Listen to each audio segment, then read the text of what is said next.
Capítulo 26. E aquilo continuava sem parar, exótico e irreal na sua estranheza, um ritual de algum outro povo, esquisito e de uma beleza sinistra, à medida que toda aquela gente se derramava até o ar quente lá fora e depois entrava numa frota de limusines que os levavam silenciosamente por ruas estreitas, lotadas, nuas de árvores. Diante de uma alta igreja de tijolos, a da Assunção de Santa Maria, a longa fila de carros reluzentes e lentos foi parando, esquecida dos prédios abandonados da escola com suas janelas quebradas e do mato a brotar vitorioso em cada fenda e rachadura. Carlota estava parada na escadaria da igreja, alta, rígida, com a mão magra cheia de manchas segurando firme a curva da sua lustrosa bengala de madeira. Ao seu lado, um homem atraente, de cabelos brancos e olhos azuis, talvez não muito mais velho do que Michael, que a velha dispensou com um gesto frágil enquanto acenava para Rowan acompanhá-la. O homem mais velho recuou para ficar com o jovem Pierce, depois de apertar rapidamente a mão de Rowan. Havia algo de furtivo no seu jeito de sussurrar seu nome,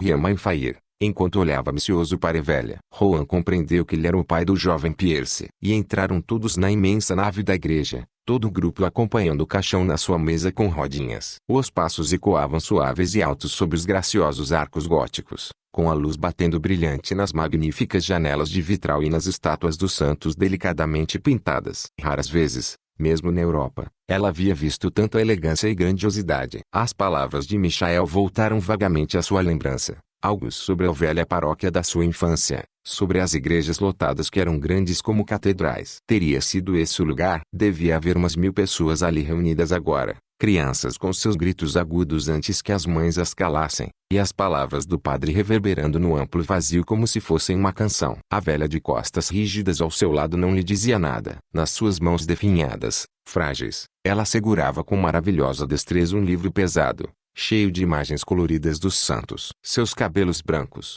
puxados para trás num coque, pareciam grossos e pesados junto à cabeça pequena, abaixo do seu chapéu preto de feltro sem abas. Aaron Lichtner ficou lá atrás, nas sombras, junto às portas da frente, embora Rowan tivesse preferido que ele se sentasse ao seu lado. Beatrice Mainfire chorava baixinho no segundo banco. Pierce estava do outro lado de Rowan, de braços cruzados, olhando sonhador para as imagens do altar, para os anjos pintados lá no alto. Seu pai parecia ter caído no mesmo tipo de transe, apesar de uma vez ele ter se virado e fixado seus penetrantes olhos azuis em Rowan, deliberadamente e sem constrangimento. Eles se levantaram às centenas para receber a comunhão, os velhos, os moços e as criancinhas. Carlota recusou ajuda ao se dirigir até a frente e depois voltar ao seu lugar, com a ponta de borracha da sua bengala batendo surda no chão. Deixou-se então cair no banco, com a cabeça baixa, enquanto dizia suas preces. Ela estava tão magra que o costume escuro de gabardine parecia vazio,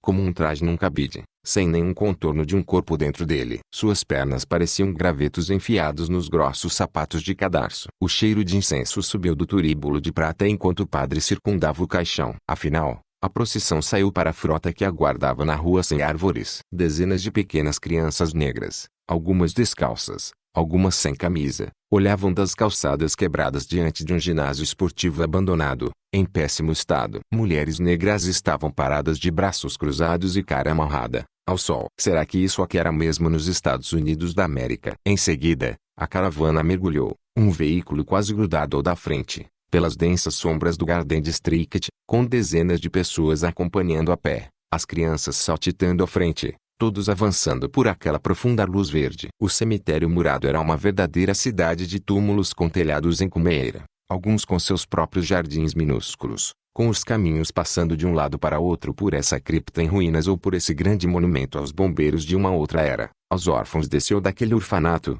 ou aos ricos que tinham o dinheiro e o tempo para mandar gravar poesia nessas lápides, palavras agora cheias de pó e em lento desgaste. O próprio jazigo da família Mainfire era enorme, cercado de flores. Uma pequena cerca de ferro encerrava a pequena construção, com urnas de mármore nos 4 cantos do seu peristilo de inclinação delicada. Seus 3 vãos continham 12 criptas do tamanho de um caixão, e de uma delas havia sido removida a tampa de mármore liso, de tal forma que ela estava aberta, escura e vazia, para que o caixão de Deirdre Mainfire fosse ali colocado como uma enorme forma de pão. Instada delicadamente a ficar lá na frente, Rowan estava parada ao lado da velha. O sol cintilava nos seus pequenos óculos prateados e redondos, enquanto ela olhava com ar lúgubre para a palavra Mainfire, gravada em letras gigantescas dentro do triângulo achatado do peristilo. E Juan também olhou para ali, deslumbrada mais uma vez com as flores e os rostos à sua volta, quando numa voz respeitosa e contida o jovem Pierce lhe explicou que, apesar de haver apenas 12 criptas,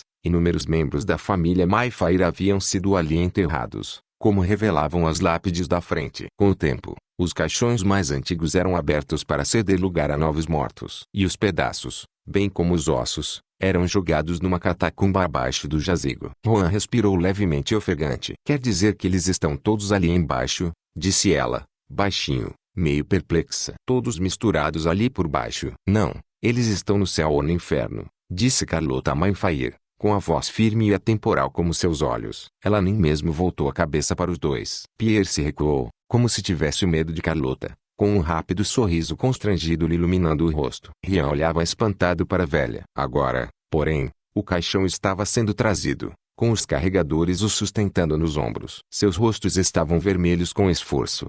O suor escorria das suas testas quando eles depositaram o enorme peso no carrinho. Era a hora das últimas orações. O padre estava novamente ali com seu coroinha. O calor de repente pareceu impossível e imóvel. Beatrice enxugava as bochechas ruborizadas com um lenço dobrado. Os mais idosos, à exceção de Carlota, estavam se sentando onde podiam nas saliências em volta dos túmulos menores. Ron deixou seus olhos vaguearem até o alto do jazigo, até o peristilo ornamentado com a palavra Mayfair, e acima desse nome, em baixo relevo, uma porta aberta ao longe. Ou seria um grande buraco de fechadura aberto? Ela não soube dizer. Quando uma brisa leve e úmida começou a soprar, fazendo mexer as folhas rígidas das árvores ao longo do caminho, pareceu um milagre. Ao longe, junto aos portões da frente, com os súbitos lampejos de cor do trânsito às suas costas, Aaron Lichtner estava parado ao lado de Rita Mailonigan, que havia esgotado as lágrimas e parecia simplesmente consternada como alguém que trabalhou a noite inteira em enfermarias de hospital com pacientes moribundos. Mesmo o toque final deu a Juan uma impressão de loucura pitoresca, pois, à medida que saíam pelo portão principal, ficou claro que um pequeno grupo ia agora entrar num elegante restaurante bem do outro lado da rua. O Sr. Lichtner despediu-se dela discretamente,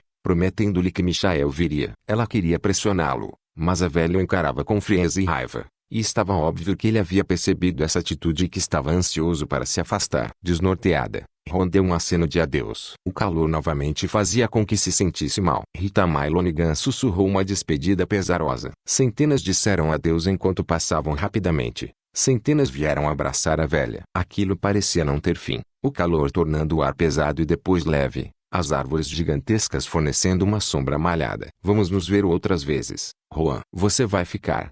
Juan, até logo, tia Carlo. A senhora cuidou dela. Logo iremos visitá-la, tia Carlo. A senhora precisa vir até Metaire. Tia Carlo, eu lhe telefono na semana que vem. Tia Carlo, a senhora está bem? Afinal, a rua ficou vazia a não ser pelo fluxo constante de veículos coloridos, barulhentos, indiferentes, e por algumas pessoas bem vestidas que saíam do restaurante obviamente fino e espremiam os olhos com a luz forte do sol. Não quero entrar, disse a velha, olhando com frieza para os toldos brancos e azuis. Ora, tia Carlo, por favor, só um pouquinho, disse Beatrice Mayfair. Por que não entramos por alguns minutos? Disse um rapaz esguio chamado Gerald, que segurava o braço da velha. Depois eu a levo para casa. Agora quero ficar sozinha, disse a velha. Quero ir para casa a pé sozinha. Seus olhos se fixaram em Juan, espectrais, com sua inteligência imutável saindo em faíscas do rosto desgastado, encovado. Fique com eles quanto tempo quiser, disse ela, como se fosse uma ordem, e depois venha me procurar. Estarei à sua espera. Na casa de First Street. Quando a senhora quer que eu vá? Perguntou Juan, com delicadeza. Sorriso frio, irônico, tocou os lábios da velha. Um sorriso atemporal como os olhos e a voz. Quando você quiser vir, será uma boa hora. Tenho algo a lhe dizer. Estarei lá. Vá com ela, Gerald. Vou levá-la, tia B. Se quiser, você pode me acompanhar de carro, disse Carlota, inclinando a cabeça e pousando a bengala no chão à sua frente. Mas eu vou caminhar sozinha. Quando as portas de vidro do restaurante chamado Commanders Palace haviam se fechado às suas costas, e Juan percebeu que agora estavam num mundo levemente familiar de garçons uniformizados e toalhas de mesa brancas, ela olhou para trás através do vidro para o muro caiado do cemitério e para os pequenos telhados pontiagudos visíveis acima do muro. Os mortos estão tão perto que podem nos ouvir, pensou ela. Mas você sabe, disse Rian, O homem alto de cabelos brancos, como se tivesse lido seu pensamento. Aqui em Nova Orleans nós nunca os deixamos totalmente de lado.